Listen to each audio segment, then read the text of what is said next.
За тэгэхээр боцорхой дотор одоо бүгд энгийн боцорхой ерөнхийдөө ярьсан шүү дээ. Ямар ч хамаагүй донд ингээ хуваагаар харцдаг том байна. Тэгээ дөрөв үйлдэл ямар хөө байх ерөнхий дүрмийг хэлж өгсөн.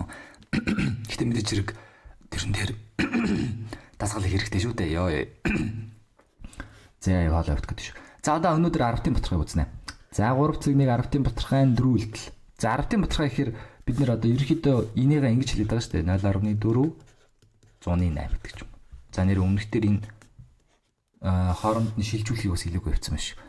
За одоо тэгэхээр нэмэх үйлдэл. За жишээ 0.4 дээр нэмэх нь за энэ тоо яаж нэмэх вэ? За энэ дээр 2 арга байна. Нэгдүгээр бүгдээрээ шилжүүлээд харъя. 14 дээр нэмэх нь 108 гэсэн үг те. 108. Энд дээр ижил хөрөх хөстэй шүү дээ. Тэгэх юм бол 10 туваагаад 1, энэ болохоор 10 туваагаад 10 орч те. Энэ дээр 10 сүр орж ирнэ гэсэн үг. За тэгээ хоёулынгийн адилхан сүртэй болгочвол 100-ы 40 дээр нэмэх нь 108. Инхээр 148 болж байна л гэсэн үг. За энийгээ буцаагаад эргүүлжүүл одоо эргүүлээд шилжүүлчих юм бол 148 гэсэн үг те. 148. Ингэж гаргаж болно шүү. За энийг одоо хураачих юм бол энгийн боцорхой болоо авчих шүү дээ. Одоо жишээ нь юу гэдэг 2 хураа авч 4 хуваагдах юм шүү дээ. Тэгэх юм бол 25-ны 12. Энэ бол энгийн боцорхой болоо авчих гэсэн.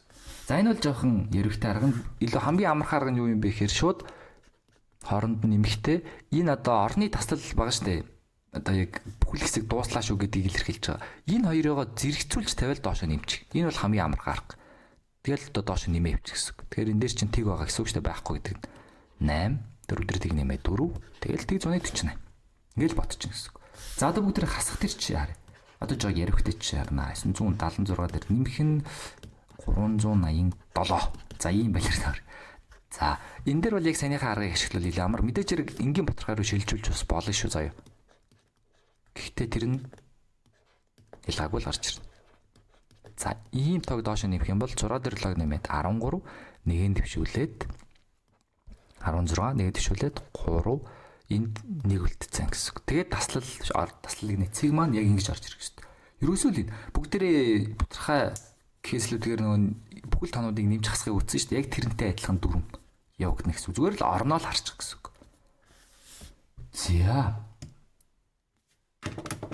За дараагийнх нь болохоор үржих бах. За энэ бүгдээрээ 3-2 гэж. 3-2 нь үржих болон хуваах үйлдэл. За үржих бах дээр болохоор за жоохон ганцхан дүрмүүд байгаа. За үржих үйл ерөн гайгүй те. За одоо чинь энгийн жишээ. 0.4 үржих нь 179. За ийм сонь чинь байна. За энийг яаж үржүүлэх вэ? За энэ дээр энгийн боцорхой руу шилжүүлж болно. Гэхдээ шууд 10-ын боцорхой аргыг зааж. За тэгэхээр энэ дээр бол шууд арай урт байгаа тоогийн дээр нь бичээд богино доор нь бичвэл илүү амар. Бичиглэлийн хувьд бол. За тэнгуүтээ энэ таслал маслыг үл тоогоо зүгээр л үржүүлчих сая. 4936 3 сан 4728 31 тэгээ болцсон дараа нь тэгээр үржүүлээд ингээл болоо юу. Өөртөө байхгүй юм штэ. Тэгээр үржүүлэхэр тэгэл гарна штэ. За тэгснээ хойноос хідэн орон явсан баг тоолчих гэсэн. Энэ дээр нэг 2 орон урагшаа явах хэрэгтэй байна. Энэ дээр 1 орон байна те. Тэгэхээр нийтдээ 3 орон явах хэрэгтэй гэсэн. 1 2 3. Тэгээ энэ дээр тэг бүхэл ийм орчнаа л гэсэн. Тэгэхээр энэний хариуцлага бүхэл 1316. За одоо бүр бүгдээр дүүл сонь жишээ харъя. 79-ийг үрждэг нь 36 ч юм. За энэ тооч гэсэн ялаагүй гэсэн. 79-ийг үрждэг нь аль нь ч дээр нь гарч болох юм байна. За ихэл шууд л үрчиж чинь 6-9 54 5-аас нь 7 6 42 47 гээд 4-нд ороод ирнэ гэсэн. За 6 болцоо одоо 3 үрж 3-9 27 2-аас нь 3-7 21 дээр 2-ыг нэмээ 23. Энэ хоёроо нэмчихэд ашиг. 4 14 нэгэнд төвшүүлээд 8 2. Яг л зүгээр үржүүлж байгаа тоотой адилхан. Одоо гол нь хойноос нар энэ дээр 2 ор урагшилсан. Энэ дээр 100-ны байсан учраас нийтдээ урагшаад 4 ор урагшлаа гэсэн. 2 3 4. Оо. Тэг бүхэл ингээл болом шүү дээ. Come on. За тэгвэл хамгийн ярихтай нь хуваах баг. За хуваахыг харъя. Шууд энэ хоёр тоогоо бүгд хувааж үзье заяа. За эхлээд арай амархантай үз. 0.2-ыг хуваах нь за 100-ны 5. Инээдэ. За энэ дээр болохоор одоо хүмүүс нэлийн төрөд яг яах вэ? Тооны машин зал харчих гэдэг. За тэгэхээр энэ дээр яах ёстой юм бэ гэхээр хойдлын тоог айлуулах бүхэл болох ёстой гэсэн. Одоо энийг гэсэн. За юу гэсэн үг юм бэ гэхээр хойдлын тоог бүхэл болгохын тулд хоошоо 2 орон шилжих хэрэгтэй байна те. За тэгвэл бичиглийн ямар ч зин гэж хэлсэн. 100-ны 5 2 орон хойшлуулад энд ирэлч. Тэгэхээр чинь 5 бүхэл болно гэсэн үг те. Энийг тэгвэл 2 орон яг ижил тэгж байх нь бол ингэх ёстой шнэ. Энд дээр тэгэхээр юу орж ийн гэхээр энэ 40 болно.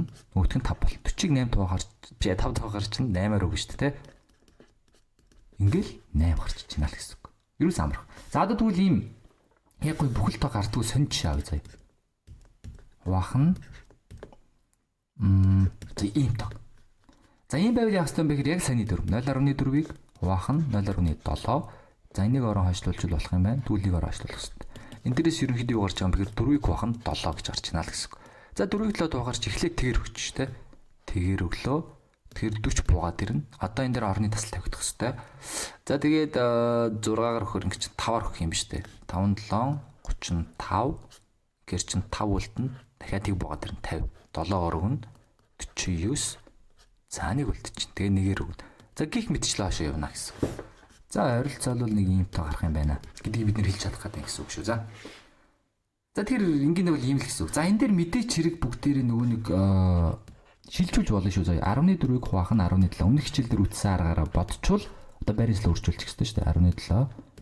Өрчөд 14 шүү. Өрчдөг нь 7-ны 10 болж байран солигдно гэсэн үг. 10-д нураагаад тэгээд 7-ны 4.